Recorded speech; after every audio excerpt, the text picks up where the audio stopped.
masalah tanah adat ini kan sebenarnya sejarah itu sebenarnya. Kalau kita bilang sejarah, tanah adat itu sudah dikuasai mulai pertama sampai turun temurun udah berapa generasi lah.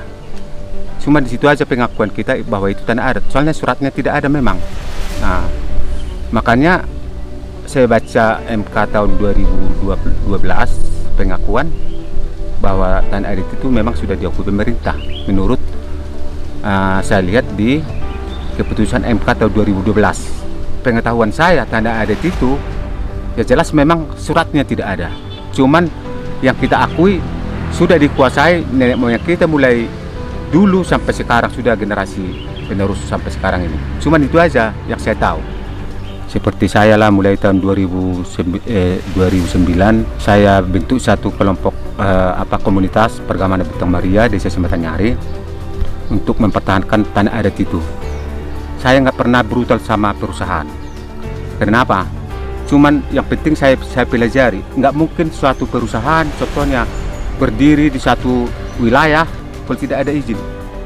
Itulah sebenarnya selama ini saya kadang-kadang bertolak belakang lah sama pendamping. Ya, mendamping siapa? SPPM contohnya aman. Ya, perusahaan itu kan ada izinnya. Kenapa itu kita salahkan? Contohnya seperti saya lah, yang didamping SPPM saya hampir 10 tahun. Hanya sekedar mendampingi lah, ngasih jalan, kasih waktu, kasih pengalaman, cuman itu. Tapi saya lihat persoalan ini nggak pernah selesai. Tahun 2016 saya didampingi SPPM untuk mengantar berkas tanah adat kami yang ada di Desa Sematanyari ke Kementerian ke Jakarta tahun 2016. Tahun 2018 saya sudah dipanggil. Kalau nggak salah waktu itu 5 komunitas. Nah, begitu dipanggil, di situ judulnya penyelesaian konflik antara masyarakat itu TPL. Waktu itu SPPM datang kok di situ membahas itu juga, dia ikut. Kenapa di situ tidak dilawan dulu waktu itu? Kalau sekarang jadi melawan, ya itulah maksud saya. Kenapa di waktu itu dulu di situ tidak dilawan? Tidak setuju bahwa itu tanah konsesi.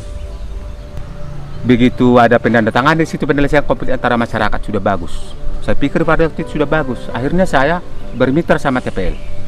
Bermitra tujuan untuk menerima bantuan, membantu perusahaan itu. Ternyata terlaksana kok, bagus, kan ada tujuan apa-apa. Belum pernah kelompok yang saya pimpin ngasih tanah ke TPL. Belum pernah TPL minta tanah sama kelompok, sama masyarakat, tidak ada sampai sekarang. Nah, justru itulah dulu saya dihujat suatu kelompok, dituduh saya jual hutan ke TPL di Desa Sematanyari yang didampingi oleh SPPM. Ternyata tidak ada. Saya bikin ke jalur hukum. Siapa yang menang? Saya sendiri kan. Kenapa tidak ada dibuktikan? Tidak boleh dibuktikan. Bukan segampang itu ngasih tanah kita sama perusahaan. Kan ada yang berhak, berwenang ngasih tanah negara, kehutanan, cuman itu aja sebenarnya. Nah, makanya kalau menurut saya ya, terutama komunitas kalau masih ada yang didampingi SPPM, tolonglah bikin petunjuk, bikin jalan yang benar. Kalau memang sudah ada penyelesaian konflik antara masyarakat di TPL, kita bahas baik-baik. Jangan kita mau lagi istilahnya didampingi tapi bukan untuk menyelesaikan persoalan. Kalau menurut saya, jangan berpanjang-panjang, habis waktu. Kita nggak makan, nggak minum, habis perkara terus. Nah, seperti saya lah.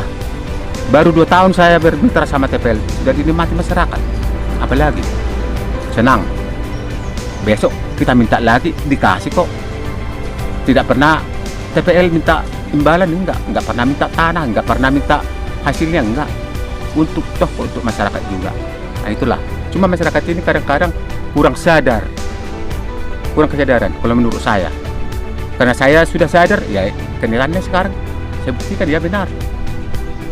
Dikasih bantuan, cuman nggak bisa melalui pribadi, harus melalui kelompok. Makanya saya bentuk kelompok tani hutan Marsada. Nah, itulah sampai sekarang semua dikasih lah. Baru penanaman kemenyan, digaji lagi kita, nanam untuk kita, hasilnya untuk masyarakat, untuk dia pribadi, tapi digaji kita. Habis itu nanti kopi itu buat siapa? Buat mereka juga.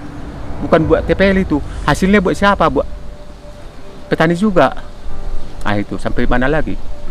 Jadi ya saya mintalah sama masyarakat, kalau masih ada didampingi aman sama KSPPM, ya tolonglah, sadarlah kita ini. Jangan kita mau dihujat-hujat terus, jangan kita mau digoyang-goyang terus. Oke, kita kerjasama. Mumpung masih ada perusahaan di tempat kita, perusahaan yang baik lah kalau menurut saya. Ayo kita kerjasama sama perusahaan. Harapan saya sama masyarakat, oke lah, saling merangkul kita. Tujuan yang baik, tidak apa-apa. Perusahaan itu dimanapun sekarang itu selalu melalui izin. Nggak mungkin berdiri sendiri kalau tidak ada izin. Nah, itulah harapan saya. Semua komunitas yang ada di Tapanuli, saya mengharap, oke lah, baik-baikan aja kita sama perusahaan. Itulah permintaan saya. Saya juga udah pernah didampingi KSPPM, saya juga pernah didampingi aman. Toh tetap aja susah. Kalau diberi saja, habis waktu, habis semualah, tidak ada artinya. Itulah harapan saya sama masyarakat di Tapanuli semua yang berdampingan sama TPL. Tolong kita saling merangkul, itu tujuan yang baik.